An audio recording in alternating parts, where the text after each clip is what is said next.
L'écurie McLaren en Formule 1 ne cesse de remporter des titres depuis 1974. Mais cela ne suffit pas. Ils veulent se lancer dans un challenge, celui de concevoir une GT. Les chefs de ce projet, Gordon Murray et Seton Brown, décident de se lancer. Pour cela, ils font appel à Peter Stevens qui créera le design de la voiture.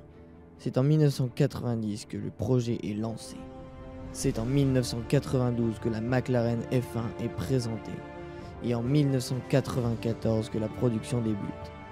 Peu de temps après, en 1995, elle remportera les 24 heures du Mans. La McLaren F1 développe 627 chevaux grâce à un V12 BMW amélioré de 6 litres, ce qui lui permet un 0 à 100 en 3,4 secondes. L'ensemble monocoque comprenant le châssis et la carrosserie est intégralement en composite, le tout composé de 94 éléments moulés, soit en sandwich carbone Nida ou en simple panneau carbone. L'ensemble de cette structure est une véritable cellule de survie à la manière d'une coque de Formule 1 actuelle. L'habitacle est très particulier, avec 3 places de front, avec le conducteur au centre, avancé vers l'avant, et les 2 passagers de chaque côté en retrait. Cette disposition particulière des sièges permet de réduire la largeur de la voiture, puisque les sièges se chevauchent très légèrement. En termes de design, c'est l'aérodynamique qui a dicté la loi à la McLaren F1. Le résultat est tout bonnement exceptionnel, car sans aucun artifice aérodynamique, la McLaren F1 peut rouler très vite et générer de l'appui.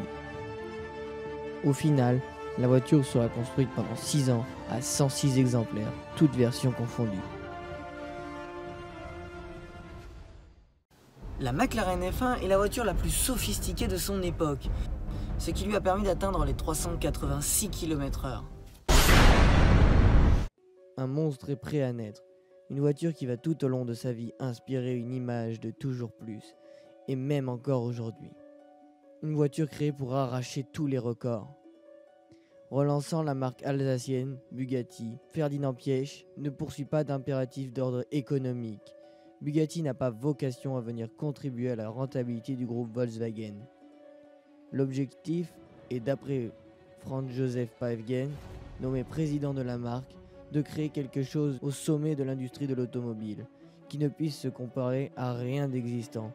Pour cela, l'élaboration du projet de la Bugatti sera lente et passera par plusieurs prototypes, comme la EB18-4 Chiron ou la EB118, donnant tous plus ou moins déjà le ton de la future voiture, bien que toutes équipées d'un moteur W18 qui ne sera pas le moteur final. C'est alors que la Bugatti Veyron est présentée au Mondial de l'Automobile à Paris en 2000. Elle sera finalement équipée d'un moteur W16 de 8 litres développant 1001 chevaux pour la première version et 1200 chevaux pour la version Super Sport. Pour développer une telle puissance, ce moteur de 16 cylindres est équipé de 4 turbos qui lui permet de faire le 0 à 100 en 2,5 secondes. Il ne faut que 20 minutes à 400 km/h pour vider les 100 litres du réservoir, sachant qu'à cette vitesse, Michelin annonce une durée de vie des pneus de 12 minutes. De plus, Bugatti conseille de changer les pneus et les jantes à chaque fois que l'on dépasse les 400 km/h. L'objectif de puissance de la Bugatti présente un inconvénient majeur, le poids. Le moteur et la boîte de vitesse présentent à eux seuls plus de 500 kg auxquels viennent s'ajouter de nombreux autres organes mécaniques. Afin de permettre à la Veyron de conserver un potentiel sportif, les ingénieurs de la partie châssis du véhicule ont dû travailler sur des impératifs de poids. L'objectif étant de maintenir l'ensemble sous la barre des 2 tonnes. Un poids supérieur créerait de nouveaux problèmes à résoudre, notamment au niveau des pneumatiques. Pour ce faire, le choix général s'est porté sur une structure en fibre de carbone associée à des éléments de carrosserie en aluminium. La cellule monocoque constitue la clé de voûte de l'ensemble de la structure. Elle est reliée à l'avant à un berceau en aluminium extrudé, tandis que le berceau arrière, qui abrite le bloc moteur, est constitué d'acier inoxydable mécano-soudé. Associée à des longerons longitudinaux faits de fibres de carbone, cette structure est prolongée par des liaisons au sol et des organes périphériques, eux aussi orientés vers la réduction de masse. Ainsi, les triangles de suspension sont réalisés en acier inoxydable, Les moyeux et les ressorts amortisseurs et même la ligne d'échappement sont en titane. À l'intérieur, à l'inverse des anciennes supercars, la Veyron est luxueuse. Elle ne se garde pas d'embarquer un système audio d'une valeur de 25 000 € ainsi qu'un intérieur complètement vêtu de cuir personnalisable à souhait.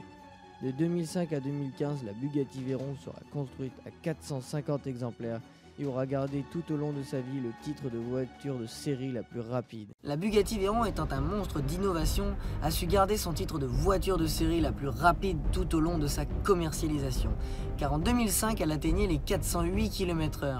Elle fut donc la première à passer les 400 km/h. En 2010, la version Super Sport reprend le flambeau avec 431 km/h.